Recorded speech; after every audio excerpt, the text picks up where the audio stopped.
सेब का पौधा लगभग 563 तरह के कीटों को होस्ट करता है। यानी 563 तरह के कीट हैं जो पौधे को नुकसान पहुंचाते हैं। कम ज्यादा वो अलग बात है कि कोई ऐसे कीट हैं जो इतना ज्यादा नुकसान पहुंचा देते हैं कि जिससे जो है बागवान को इकोनॉमिकल नुकसान झेलना पड़ता है। और कुछ ऐसे इंसेक्ट्स हैं जो बहुत कम नुकसान करते हैं, जिसके लिए बागवान परेशान नहीं होता, बागवान को जो है जिससे इकोनॉमिकल नुकसान नहीं होता है ऐसे। लेकिन इतने सारे कीट हैं जो पौधे को नुकसान पहुंचाते हैं, या यूं कहें कि पौधा जो है उनको होस्ट करता है। और हम ये भी समझते हैं कि नेचर में किसी भी कीट, जानवर, पौधा, पेड़ को की पॉपुलेशन को, उसकी संख्या को कम करने का एक नेचुरल मेथड है, और उस नेचुरल मेथड को फूड चेन कहा जाता है। और इस फूड चेन के जरिए ही नेचर में, प्रकृति में जानवरों की, पशु पक्षियों की, कीटों की, इनकी संख्या के ऊपर प्रकृति जो है अपने आप लगाम लगाती है, अपने आप इनकी जो पॉपुलेशन है उनको कंट्रोल करती है। और इन सभी की पॉपुलेशन बढ़ाने के पीछे अगर किसी का हाथ है तो वो इंसान ही है। किसी भी जानवर, पशु पक्षी, कीड़े मकोड़ों की अगर संख्या बढ़ती है और बेतहाशा बढ़ती है तो उसके बढ़ने के पीछे इंसानी इंटरवेंशन ही होती है। और मैं आपको बताऊं कि अगर ये जो फूड चेन है इसी की तरह ही, मतलब इसके अंदर में जो प्रीडेटर्स हैं, पैरासाइट्स हैं, वो जो है जो प्राकृतिक विकल्प है या प्राकृतिक तरीका है इन कीटों और जानवरों की पॉपुलेशन को कंट्रोल करने का, इसी का प्रयोग जो है एग्रीकल्चर और हॉर्टिकल्चर के अंदर भी होना शुरू हुआ है। पिछले कई सालों से दुनिया भर में कई सारी कृषि और बागवानी की फसलों में कीटों के प्रबंधन के लिए इन पैरासाइट्स और प्रीडेटर्स का, यानी परभक्षी जो कीटों को खाते हैं वो प्रीडेटर्स हो गए, और पैरासाइट्स वो हो गए जो कीटों के अंडों को ही पैरासाइट करते हैं। तो इनके द्वारा इन कीटों की, जो नुकसान पहुंचाने वाले कीट हैं, इन कीटों की पॉपुलेशन को कंट्रोल करने का काम किया जाता है। से बागवानी के अंदर भी बहुत सारे ऐसे कीट हैं, जैसे मैंने कहा, जो नुकसान पहुंचाते हैं, और उन कीटों के प्रबंधन के लिए दुनिया भर में पैरासाइट्स और प्रीडेटर्स का यूज किया जाता है। चाहे ऑर्गेनिक फार्मिंग कर रहे हो, चाहे आप कन्वेंशनल फार्मिंग कर रहे हो, प्रीडेटर्स और पैरासाइट्स का एक बहुत बड़ा रोल है। लेकिन अपने देश में अभी तक इसको लेकर के कोई ज्यादा अवेयरनेस बागवानों या किसानों के अंदर में नहीं है। हां, अगर आप देखते हैं तो साउथ इंडिया के अंदर, दक्षिणी भारत के अंदर में आपको काफी ऐसी चीजों का यूज होते हुए दिखेगा, चाहे वो फंगाई हो, चाहे वो बैक्टीरिया हो। इन सभी का यूज जो है कीटों, फंगाई, इनका, ये बैक्टीरियाज को कम करने के लिए, उनकी पॉपुलेशन को कम करने के लिए दक्षिण भारत में इसका प्रचलन बढ़ा है पिछले लगभग 8-10 सालों से। लेकिन उत्तरी भारत में अगर हम देखते हैं तो उत्तरी भारत में अभी भी लोगों की, बागवानों की या किसानों की अवेयरनेस इतनी ज्यादा नहीं बढ़ी है कि वो इस तरह की चीजों का प्रयोग करें, इस तरह के तरीकों का वो जो है अपने बगीचों के अंदर में यूज करें। तो आज हम इसी में ही एक कड़ी जो से बागवानों के लिए रामबाण सिद्ध हो सकती है, उसी के बारे में बात करने वाले हैं। जी हां, उसका नाम है ट्राइकोग्रामा। ट्राइकोग्रामा एक मक्खी की तरह दिखने वाला कीट है, और यह कीट जो है मक्खी से आकार में बहुत छोटा होता है। आपको दिख भी रहा होगा स्क्रीन में, यह जो मक्खी है ये बहुत सारे कीटों का प्रबंधन करता है। लगभग 200 तरह के ऐसे कीट हैं जिनकी संख्या को यह नेचुरल तरीके से कम करता है। इसके जो काम करने का तरीका है, इसके बारे में पहले हम समझ लेते हैं कि ये किस तरह से काम करता है। देखिए, जो ट्राइकोग्रामा है, यानी जो ये मक्खी है ट्राइकोग्रामा, ये मक्खी जो है ऐसे कीटों को जिनकी संख्या का ये नियंत्रण करती है, उनके अंडों को ढूंढती है पहले, और उन अंडों के नजदीक में ही रहना पसंद करती है। मान लीजिए एक पेड़ के ऊपर किसी पत्ते में इसको 50-60 अंडे दिख गए, तो अब ये मक्खी जो है उन अंडों के नजदीक में ही अपना डेरा डालेगी जब तक कि वो अंडे देकर के फारिग नहीं हो जाती है। और अंडे देने के लिए ये क्या करती है कि जो कीटों के, जो नुकसान पहुंचाने वाले, से बागवानी को नुकसान पहुंचाने वाले जो कीट होंगे, उन कीटों के अंडों के ऊपर जाती है, अंडों के अंदर या फिर अंडों के बाहर भी अपने अंडे को इंसर्ट करती है। किसमें? जो दुश्मन कीट है उसके अंडे के अंदर अपना अंडा डालेगी। जी हां, और अंदर अंडा डालने के बाद फिर जो है अगला अंडा जब डालना होगा तो उस वक्त फिर दूसरे अंडे को पकड़ के फिर उसके अंदर में अपना अंडा डाल देती है।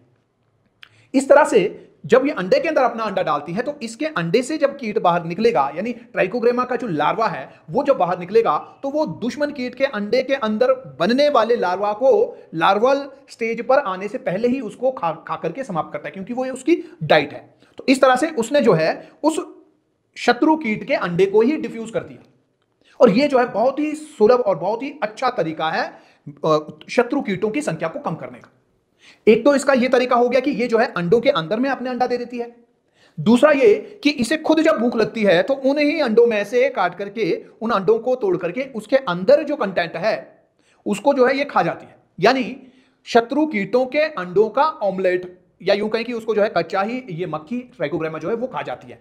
खुद भी पॉपुलेशन को कम कर रही है अंडे को खा करके, और अपने उनके अंडों के अंदर अंडा डाल करके भी उनकी पॉपुलेशन को कम करती है। इस तरह से ट्राइकोग्रामा जो है इसको बगीचों के अंदर में इंस्टॉल किया जाता है। हमने खुद 2013 से ट्राइकोग्रामा का यूज किया है। आप ऑनलाइन अगर चेक करेंगे तो आपको ट्राइकोग्रामा कार्ड्स मिल जाएंगे। ट्राइकोग्रामा कार्ड क्या है, अब इसके बारे में समझ लेते हैं। एक ट्राइकोग्रामा कार्ड जो है वो A4 साइज जो शीट होती है उसकी लगभग आधे साइज का एक कागज होता है, कार्ड होता है, थोड़ा मोटा होता है कागज से। उसके ऊपर जो है लगभग 15 से 20 हजार ट्राइकोग्रामा के अंडे चिपकाए जाते हैं, और ये इन अंडों में से ट्राइकोग्रामा बाहर निकलती जाती है। जैसे जैसे अंडा मैच्योर होगा उससे जो है बाहर निकलेगी। बाहर निकल करके हर एक फीमेल अपनी लाइफ टाइम में लगभग 100 अंडे देती है, यानी वो शत्रु कीटों के 100 अंडों को अपने अंडे डाल करके डिफ्यूज करेगी। एक दूसरा, वो अपनी लाइफ टाइम में अंडों को खा करके भी उसकी कीटों की संख्या को कम करता है। तो इट मींस कि एक ट्राइकोग्रामा फीमेल मक्खी जो है वो अपने लाइफ में लगभग 200 से 300 अंडों को खत्म कर देती है, यानी इतने कीटों को वो खुद कंट्रोल करती है, सिर्फ एक अंडा। और एक ट्राइकोग्रामा कार्ड के अंदर 15 से 20 हजार अंडे चिपके हुए होते हैं। तो आप खुद सोचिए कितनी बड़ी पॉपुलेशन में ट्राइकोग्रामा ये मक्खी जो है आपके बगीचे में घूमेगी, और जहां जहां इसको शत्रु कीटों के अंडे दिखेंगे वहां वहां ये जो है उनका काम तमाम करेगी। और ये लगभग 200 तरह की कीटों की प्रजातियों को खत्म करती है।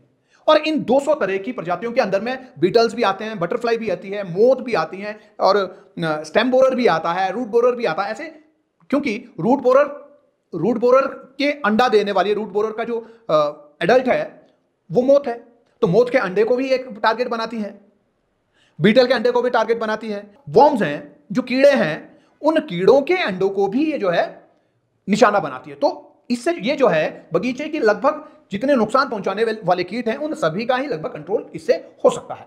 अब आपको करना क्या है, ऑनलाइन आपको ट्राइकोग्रामा कार्ड सर्च करना और उसको परचेज करना। अपने बगीचे में आपको इसको इंस्टॉल करना है। इंस्टॉल करने का सही टाइम आपको देखना पड़ेगा। इंस्टॉल करने का सही टाइम लगभग फ्लावरिंग के आसपास ही है, क्योंकि उसी वक्त ही बहुत सारे कीट जो है वो अंडे देना चालू करते हैं, और अंडों से बाहर निकलना भी उसी वक्त ही उनका शुरू होता है। तो जब फ्लावरिंग का समय होता है उस वक्त आपको जो है लगभग ये समझिए कि टाइट क्लस्टर से पिंक स्टेज के आसपास में आपको इन ट्राइकोग्रामा कार्ड्स को इंस्टॉल करना पड़ेगा। और इंस्टॉल करते हुए आपको पेड़ों की दो लाइन के बीच वाला जो जगह है वहां आपको जो है ये कार्ड पौधे की कैनोपी के बाहर वाले हिस्से में, जो बीच का एरिया होता है दो लाइन के बीच का, उस बाहर की तरफ को आपको जो है कार्ड इंस्टॉल करने हैं। और कार्ड आपको लगभग 30 से 40 फीट बाद एक कार्ड आपको लगाना है। समझो कि हर 10 मीटर में आपको एक कार्ड लगाना है। इधर 10, यहां पहला पौधा है, एक कार्ड लगा दिया, 10 मीटर के बाद दूसरा कार्ड लगाया, 10 मीटर के बाद तीसरा कार्ड लगाया, फिर चौथा लगाया, फिर पांचवा लगाया, ऐसे, और फिर एक रो छोड़ करके फिर अगली रो में भी आपने ऐसे लगाया। ऐसे जब आप इन कार्ड को लगाते हैं तो इन कार्ड से जो ट्राइकोग्रामा निकलेगी वो अपने अपने इलाके को जो है वो संभालेगी। तो इस तरह से आपके बगीचे के अंदर शत्रु कीटों के संख्या को नियंत्रित करने के लिए ट्राइकोग्रामा जो है वो एक बहुत बड़ा रोल प्ले करेगा। आप जो है इंसेक्टिसाइड्स के यूज करने से बचोगे, और आप जो है अपने बगीचे के अंदर HMO समर के दौरान में 2 लीटर जब डालोगे उसके अंदर आप नीम ऑयल मिलाओगे, तो आपका जो काम है, मैं ये कह रहा हूं कि कीटनाशक का यूज करने से आप बच जाओगे। आपका वो खर्चा भी बचेगा, क्योंकि ट्राइकोग्रामा कार्ड वो बहुत सस्ता आता है, ज्यादा महंगी टेक्निक नहीं है, लेकिन बहुत ही उपयोगी है, बहुत ही जरूरी है, बहुत ही अच्छी टेक्निक है। आपको ट्राइकोग्रामा कार्ड का यूज जरूरी तौर पर करना ही चाहिए। आपको जो है ट्राइकोग्रामा कार्ड सीजन भर में 2 बार जो है आप इसको यूज कर सकते हैं, या 3 बार भी आप जो है इसको यूज कर सकते हैं। यूज यानी कि इसको री इंस्टॉल करना। एक बार में आपने ट्राइकोग्रामा कार्ड लगाया tight cluster pink bud stage के पास में, तो वो जो है 15-20 दिनों के अंदर में कार्ड खाली हो जाता है, वहां से जितनी निकलनी थी मक्खियां वो निकल गई। और फिर आप जो अगर अगर आपके बगीचों में बहुत ज्यादा दिक्कत है कीटों की, चाहे बोरर है, चाहे स्टेम बोरर है, रूट बोरर है, फ्रूट बोरर है, या कोई और पत्ती खाने वाले कीट हैं, इनका अगर बहुत ज्यादा परेशानी आपके बगीचे में, आपको बहुत कीटनाशक डालने पड़ते हैं, तो आप जो है सीजन भर में आप अप्रैल में एक इंस्टॉलेशन आप करोगे, आप फिर जो है मई के सेकंड या थर्ड तक आप थर्ड वीक तक आप जो है दूसरी इंस्टॉलेशन कर दीजिए, और जून के अंतिम या जुलाई के पहले हफ्ते में एक बार और इंस्टॉलेशन कर दीजिए अगर बहुत ज्यादा है, और फिर नेक्स्ट ईयर आप 2 में काम चलाइए, उसके बाद आप 1 में काम चलाइए। तो इससे जो है आपको बहुत फायदा मिलेगा, आप जो है कीटनाशक की स्प्रेज को काफी कम कर पाओगे। तो दोस्तों ये वीडियो आपको कैसा लगा कमेंट बॉक्स में जरूर बताइएगा। आपको बताएं कि अगर आप इसी तरह की नॉलेज चाहते हो, इसी तरह की जानकारी अगर आप चाहते हैं, तो आप हमारे इस YouTube चैनल को सब्सक्राइब जरूर कीजिएगा, ताकि अगला वीडियो अपलोड होते ही सबसे पहले नोटिफिकेशन आप तक पहुंचे। आप अगर चाहते हैं कि आपकी किसी टॉपिक के ऊपर वीडियो बनाया जाए, तो कमेंट बॉक्स में जरूर लिखें, ताकि हम अगला वीडियो उसके ऊपर बनाएं। आपने अगर खेतियारी ऐप अभी तक डाउनलोड नहीं किया है, तो तुरंत प्ले स्टोर में जाइए और ऐप को डाउनलोड कीजिए, और डिस्क्रिप्शन में भी आपको ऐप का लिंक मिल जाएगा, वहां से भी आप हमारी ऐप को डाउनलोड कर सकते हैं। 23,000 के करीब लोगों ने ऐप को डाउनलोड किया और घर बैठे बागवानी सीख रहे हैं। तो मिलते हैं अगली वीडियो में, तब तक के लिए बागवानी पढ़ो फिर आगे बढ़ो। नमस्कार, जय हिंद, जय भारत।